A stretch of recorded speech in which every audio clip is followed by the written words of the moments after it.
Yesterday, Mexico placed tariffs on United States imports after President Trump implemented a steel and aluminum tax from Mexico. KPVI, news that works for you, reporter Zane Hopen joins us now live from the newsroom to tell us about how one local Idaho farmer is feeling about it. Zane.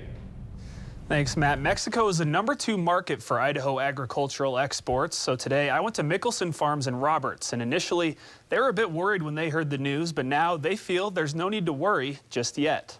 These import tariffs are going to make American products more expensive, and this is exactly what we've been moving against and away from over the last 20 years. On Wednesday, Mexico responded to President Trump's steel and aluminum tariff by placing a tax on imports from the United States.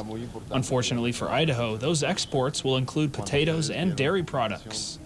Wasn't encouraging. It's not exciting news, but we do favor caution. We hope the two nations work this out before these tariffs are imposed.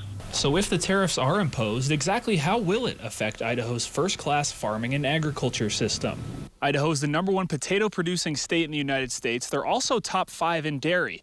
But despite this, it may not be time to panic for the farming industry just yet. Most of these potatoes, I believe, should already be under contract. I think things are already worked out with McDonald's or whatever it may be. It's going to take at least some time for that to shift over. Mickelson estimates it'll take about 6 months to a year before the big businesses in Mexico who import Idaho potatoes will need to renegotiate, which is when the tariffs would be imposed. In the meantime, he doesn't anticipate a supply increase nor a demand decrease. I don't think that people are just going to quit eating French fries because of the tariff. But even though it may not be time to hit the panic button, it still doesn't make Mickelson feel any better about his life being used as political leverage. You always want it to be somebody else instead of you. And ideally, we'd never have gotten to this situation. But when it comes down to it, at some point, there has to be some sacrifices to come up with a greater end goal.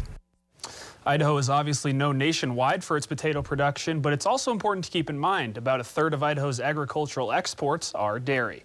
Live from the newsroom, I'm Zane Hopen. Matt, back to you. Okay, thank you very much there, Zane.